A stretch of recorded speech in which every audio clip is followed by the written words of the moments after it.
हज़रत अबू बकर सिद्दीक का ज़माना था तो एक शख्स मुल्क के शाम का रहने वाला, बड़ा कर्जा चढ़ गया उस पे, तो वो हज़रत अबू बकर सिद्दीक के पास आया, कहने लगा आप अमीर भी हैं और अमीर भी हैं, दोनों बातें। एक अमीर ये है कि मुसलमानों के सरबराह हैं, और दूसरा अल्लाह ने आपको माल दौलत भी अता फरमाया है, तो मेरे ऊपर कर्जा चढ़ गया तो मेहरबानी फरमाए। वो कहता है हज़रत सिद्दीक अकबर ने मेरा हाथ पकड़ा, घर के अंदर ले गए। बाहर से दरवाजा बड़ा आला था, लेकिन घर के अंदर गया तो चारपाई भी कोई नहीं थी, खजूर की चटाइयां बिछी हुई थी, खजूर की छाल की, और वो भी फटी हुई। फरमाते सैयदना सिद्दीक अकबर ने बिठा लिया मुझे, और मुझे कहने लगे यार तुझे एक अजीब बात ना बताऊं? तो बताइए। फरमाने लगे 3 दिन हो गए मैंने अनाज का दाना भी नहीं खाया, खजूर के ऊपर गुजारा कर लेता हूं मैं, आजकल हालात मेरे ठीक नहीं है। लगा जी फिर मैं क्या करूं? तो आप फरमाने लगे तो उस्मान गनी के पास जा। किसके पास? शख्स कहने लगा जी मुझे तो बहुत सारे पैसे चाहिए। तो आपने फरमाया तेरी सोच वहां खत्म होती है जहां से उस्मान की सखावत शुरू होती है। तेरी सोच वहां तू जो सोचता है ना इतने मिलेंगे, तेरी खत्म होती है सोच जहां से उस्मान की सखावत शुरू होती है। तू जा। कहने लगा जी आपका नाम लूं? फरमाया जरूरत ही नहीं पड़ेगी। अजी मैं जिक्र करूंगा कि मुझे अमीरुल मोमिनीन ने भेजा है। फरमाया जरूरत है, सिर्फ इतना तू जाके बताना कि मैं मकरूज हूं और रसूलुल्लाह का नौकर हूं सल्लल्लाहु अलैहि, इतना बताना कि मुसलमान हूं, मुस्तफा का गुलाम, बस, और किसी इजाफे की जरूरत। कहा जी वो दलील मांगेंगे। फरमाया उस्मान खैरात करते तफ्तीशें नहीं करता, उस्मान अल्लाह की राह में देते हुए तफ्तीशें 10 रुपए देना और 100 बात सुनाना फकीर को, तुक तो नहीं ना? 10 रुपए और 100 किस्म के ताने ना दे तू मियां, चशम पोशी कर जा। तुझे किसने इजाजत दिया टटोलने की, ठोलने की और क्रोधने की? ये हाल अगर तेरे साथ किया जाए, रब अगर तुझे टटोल के दे तो तेरा क्या बने? रब करीम अगर तुझे टटोल के दे के पहले बता नमाजें कितनी पड़ी हैं, सवेरे उठता है कि नहीं, तो तेरा क्या हाल होगा? तू टटोलता फिरता है 10 रुपए देने के लिए। हजरत उस्मान गनी की आदत नहीं। वो शख्स कहता है मैं चला गया, पूछता पुछाता दरवाजे पे पहुंचा, दरवाजे पे दस्तक दी तो हजरत उस्मान गनी के अंदर से बोलने की आवाज है, अपने बच्चों को डांट रहे हैं। कहते हैं और यार तुम लोग शहद के अंदर, दूध के अंदर शहद मिला के पीते हो, खर्चा थोड़ा कम करो, इतना खर्चा तुमने बढ़ा दिया है। तुम दूध के अंदर दूध भी मीठा, शहद भी मीठा, एक चीज खा लो, को बीमार हो, 2-2 चीजें इस्तेमाल करते हो।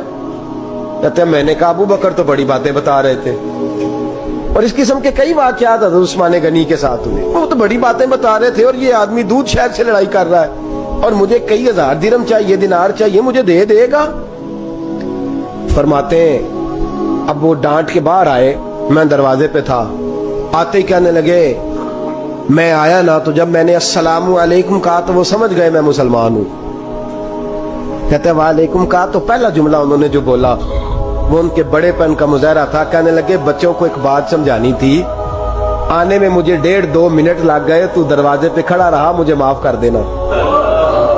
बड़े लोगों की बड़ी बातें, बड़े लोगों की बड़ी बातें, इतना बड़ा कद है उतना बड़ा इखलाक है। कहने लगे तुझे एक बात बच्चों से करने लग गया था, तुझे इंतजार करना पड़ा, जरा दरगुजर करना। कहते हैं फिर उन्होंने दरवाजा खोला, जो उस वक्त उनका माहौल था हवेली का, ड्राइंग रूम का, जो भी, मुझे बिठाया।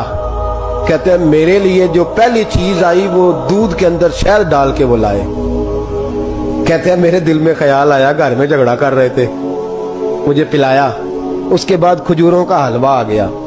कहते हैं मैंने कहा बच्चों को कह रहे थे एक मीठी चीज इस्तेमाल करो, मेरे लिए 3-3 आ गई है, 3-3 आ गई। अजीब शख्स है। कहते हैं मैं, लेकिन अभी मेरा तसव्वुर जमा नहीं। मैंने कहा इतना तगड़ा नहीं जितना हज़रत अबू बकर ने बताया है।